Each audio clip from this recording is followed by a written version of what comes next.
Menu Talk. I'm Pat Cobe. I'm the senior menu editor at Restaurant Business, and I'm here with Bret Thorn, who I'll let introduce himself. Thanks, Pat. I'm Bret Thorn, senior food and beverage editor of Nation's Restaurant News and Restaurant Hospitality. How you doing, Pat? I'm doing well. I wanted to talk a little bit about the podcast I did this week, but before we get to that, I really wanted to talk about this amazing meal I had for my birthday at Coquodaq. Have you been there yet? It's a Korean fried chicken restaurant. Coquodaq. No, I have not been yet. So, you know, the people who own Cote steakhouse, this is their like slightly, more fun, lower end fried chicken place. But it's kind of based on the same, concept where you share a lot and you sit at tables. And I think it's just like a very smart concept because for $38 per person, you get a ton of food, and they recommend that you buy a bottle of champagne or two to have with the fried chicken because that's a really good pairing. So you start off with like a little cup of broth, and then they bring you a salad, and then they bring 2 buckets of fried chicken, not at the same time. The first one is just unadorned, but they have 4 different sauces that you can play around with. They come in little squeeze bottles. And then the second one comes with 2 different glazes on it. One was kind of spicy and hot, and one was more hard to explain, but it was sort of like a Szechuan peppercorn type, where it sort of popped in your mouth. Oh, that's fun. Yeah, I really love Szechuan peppercorn. Yeah, both of them were just so delicious, and everybody gets really messy eating with their hands and drinking champagne. And I thought $38 was a really good price for this, but they also have like little bowls of noodles that they give you after the fried chicken. And then for dessert, they give you like a little cup of frozen yogurt with some toppings. So it was a really good deal and a fun. Do they sell the champagne, or can you bring your own? No, you have to order it off their list, but the list is very wide ranging in price. I mean, you can get something for a few $100s if you want, but you could also get something for $60 or $50. And with 4 or 5 people, that's really not a lot.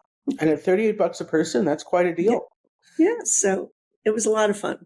It's funny that you mentioned Cote, because last night you and I went to the launch of Rocco DiSpirito's new book, the name of which I have forgotten. Simply Delicious, I think it's called. Yeah. And the last time I saw Rocco was last year or the year before at Cote, of all places. I really? met him and some other people there for drinks, and we ended up doing a podcast, and it was good to see him again. That was quite an event, and I was talking to the publicist afterwards. This was in Macy's, and it was a paid event if you weren't media. Do you know how much people paid to stand in line? And there was a line the whole night to get the cookbook signed. Yeah. You know how much it cost? I think it was like $85. Correct. Yes. Yeah. $85, which, my goodness, that seems like a lot. But I guess you get a book. It was an open bar, so you get a couple of drinks. But one of the people she was like an Instagram influencer, and she's on this barbecue show on Netflix. And she was talking to me about it. And she said she came in from Long Island just to see Rocco, but she would have to go out to dinner afterwards because there wasn't enough food there for her $85. There was not a lot of food. It was hard to find. Yeah. I went home, and now I don't remember what I had for dinner last night. I guess it wasn't that memorable, but I think I went home and had a dish of ice cream. That was my dinner. But I think it's really interesting that he has all these fangirls. I mean, it was mostly women who were there, and they weren't all young women. Some of them were much older. And I guess he's been cooking for a while, for over 20 years. So yes, some of them would be, following him from when he just started out. But it was just really interesting to see how many women were there and how excited they were to be posing with Rocco. So I guess he's kind of like a rock star. Yeah, well, if I remember correctly, he was the first chef ever to be on the cover of Gourmet magazine years ago. Like, I don't know. I mean, Gourmet magazine's been closed for quite a long time. And this is back when Ruth Reichel was the editor-in-chief, and it's quite a hot picture of him in a short sleeve shirt, his muscles bulging a little bit, holding some kind of big fish. And that Yeah. was around the same time that People magazine named him the sexiest chef alive, and he has quite a nice picture in that old Yeah. People magazine. Well, I guess, yeah, that's where he earned his reputation. And he is still kind of hot. He hasn't really lost it. True, and he's not young. He's a year older than I am. I'm glad that he, even though he's not a restaurant chef anymore, and he was a really great one when he was the chef of Union Pacific. The fact that he decided to go more the healthy celebrity route is an understandable choice. Cooking in restaurants is fun. Right. Well, it's interesting that he's, he's really still so popular and obviously making money without a restaurant. So it seems like, we talked about that a little bit last week about Resident and how chefs are going in different directions now with their careers and still making a salary, but in a different way. Well, and it's so hard to run an independent restaurant. We talked Yeah, about this definitely. last week too. The trend of having more restaurants and hotels and other places where there's more financial backing, and it makes sense. Yeah, it's probably harder now than when Rocco started out because that was the flush times. Yes, yeah. I also spoke this week with Doug Wilmarth, who's the president of Mooyah Burgers, Fries, and Shakes, which is quite a different kind of concept than Union Pacific, or But still Coquodaq open, for and that Union reason, Pacific is for not. that for that matter. But it's one of the better burger chains. There are now about 72 locations around the country, mostly in Texas, but in the Southwest. But they are expanding. And one of the interesting things he said before we get to the menu is that demand is like more stable throughout the day. People aren't coming in just for lunch or dinner. They're coming in all the time. So they're opening places with fewer seats because they don't get that lunch rush and they don't get the dinner rush. So they don't need as many seats. So I thought that was kind of interesting. So that's great from an economic perspective. It can be a smaller footprint, which is awesome, Yeah, definitely. and probably allows them to manage staff better. You don't need to have people clock in and clock out. They can work all day long, which I guess may or may not be a good thing depending on economics and how it all works. Well, there are also, there are so many better burger concepts now, and they all kind of do burgers, fries, and shakes. So one of the, burning questions I had for Doug was, how does he stay competitive in this crowded segment? Because there are quite a lot, as we all know, and more coming all the time. And even non-burger concepts are putting more burgers on the menu. So I just wanted to play this clip, in which he talks about, how they stay competitive. Great. Yeah, I think what we believe sets us apart is that our burgers just taste better. And one of the reasons we think they taste better, actually, I think there's three reasons. First is we start with the very highest quality ingredients, and that includes things like certified Angus beef, where our beef is really better quality than most steakhouses serve. And we have, fresh avocados, house-made sides, etc. So our ingredients are really the best that we can find. The second thing is that we handcraft processes. So we smash our burgers fresh from pucks. We, punch our own fries. We hand mix every shake to order. So by doing things the hard way, we think that just makes them a little better. But the real secret is the customization. So we have a couple different types of protein, whether it's a certified Angus beef or a Dr. Prager's vegan burger. We even have a turkey burger. And you can pair that with a bun that we bake fresh in-house every day, or a gluten-free bun, or an ice burger. We got 5 different kinds of cheeses. We got 6 different sauces. We've got a bunch of house-made toppings. And so you can create that any way you want. And that flexibility of, best quality ingredients, handcrafted, made just the way you want it, that's what we think results in the best tasting cheeseburger around. When baking your own buns isn't nothing either. The fact that they do that is pretty cool. I also, if I remember correctly, they got rid of their chicken sandwich, which was Right. kind of a bold move at the time. And franchisees were pissed, like, because they figured it was an important part of their branding. But what the Mooyah people discovered, this was a few years ago when I spoke to them about it, was that their chicken sandwiches were fine, but that if people came in and ordered the chicken sandwich, they really weren't getting a proper Mooyah experience. And when they phased out the chicken sandwich, obviously it was easier operationally, but also they got more repeat customers because they came in and got what Mooyah does best.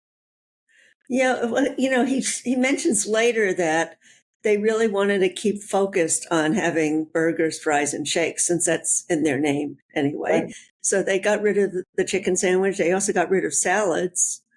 So really all they have are burgers, fries, and shakes. And that allows them to keep prices kind of down too, even though they're using, these better ingredients. So I thought that was pretty interesting. Absolutely. And, he did talk a lot about customization, and in a fast casual, that's kind of difficult, to keep the line moving when everybody's asking for a different kind of cheese or a different bun, or, people also have decision paralysis. They can't decide what they want when they're on the line. So I asked him if they were doing any like curated items, and he talked about their favorites menu. So I wanted to play that clip. Great. We have a favorites menu, and the favorites menu is really, just what it sounds. It's the things that people order the most. And so even on the favorites menu, we have things like the best case scenario, which is a burger that has, hand done fried onion strings and a queso blanco with green chilies, right? It's absolutely delicious. And we sell a double Diablo, which is a kind of a hot concept burger with jalapenos and pepper jack, etc. But we also have an entire menu of what we call the Hall of Dang, which is chef curated ideas. We have a hamburger dog. We've got classic burgers like the A1 burger. We've got barbecue. Lots of different things that we do on the Hall of Dang, and then we have a lifestyle menu which has burgers that are designed for people with certain dietary preferences, whether that's low carb, keto, low calorie, vegan, vegetarian, gluten free. We have all sorts of options on that lifestyle menu. I love that because I want them to give me their best burger. I don't want to have to put everything together. Like, let me just walk in and do it, order that one thing, and also making it easier for people with whatever dietary decisions they've made. Making that easier, I think, is great. Anything that can like remove a friction point is, I think, a really smart idea. Yeah, definitely. I didn't ask him this, but I wonder if more people order the favorites or if they customize their own, because I would definitely, I always go for the favorites, because I think if a chef is making a burger or curating the ingredients, it has to be better than what I put together. So. Right. And like you and I know about food and flavors and stuff, but even so, I would much rather walk in the restaurant and let them do it. Exactly. Well, a lot of talk has been around LTOs as a platform for innovation. So I asked Doug a little bit about what they do when it comes to LTOs. We've got something coming. It's not been announced yet, so maybe this is a breaking news situation, but we are going to be launching loaded fries here in about a month and a half. And that's taking our absolutely delicious queso blanco, drizzling it over the fries and adding jalapenos and adding bacon to give you something like a nacho version of fries. And you can also get that with our handmade chips. So we make chips fresh in the back of the house every single day. And I got to tell you, that's my personal favorite because you get the crunch with the queso. And then what I do is I also then add fresh avocado to that. So it really makes for an absolutely delicious snack. Yeah, he talked about the fries. We got a little bit into the fries and shakes, but I was most interested in the burgers, so we talked about that the most. But yeah, they take their fries very seriously there too. As I said, they hand cut them and right. They have a very sort of dialed in process for their fries. I remember writing about that a few years ago. But the loaded fries actually were just launched. It's going to be in NRN's menu tracker. Well, that launched today Friday, March 10th, and they have a banana cream pie shake that Right. Well, he said the end of May, so we were, we're right on time here. This is middle of May, but I guess they rushed it a little bit. maybe. Yeah, I no, mean, and I'm sure it was developed over a long period of time, yeah, and he's yeah. the boss. It's hard to remember, Right. exactly the date when the loaded fries are going to come out. I wish there were one nearby because I could go for I some. know, it doesn't sound good. I really want to try those. They were also doing sweet potato fries with, you guessed it, hot honey, because everyone's doing hot honey. Everybody. And Yeah, Cracker Barrel just added hot honey. They right. call it a bee sting, which I kind of like. I think that's fun. Yeah, no, I'm writing about that one in Taste Tracker this week. So Makes yeah, sense. hot honey is definitely not going away. It continues. Even I the New feel- York Times did a story on it. I don't know if you saw that, but I this did week not. the New York Times did a story on hot honey and how it's like, I mean, they're a little behind us because we've been writing about it for a year or more. Yeah, But anyway, they've been, everyone's into hot honey these days. they sure are. And sweet potato fries, which I am not into. Like, if I want fries, I want fries. I do not want. I like sweet potatoes, but they're Mhm. not a French fry, and they're not as good as fried potatoes uh, for my circumstances. But I still remember years ago when Culver's came out with sweet potato fries, and it didn't occur to them, but it occurred to their customers.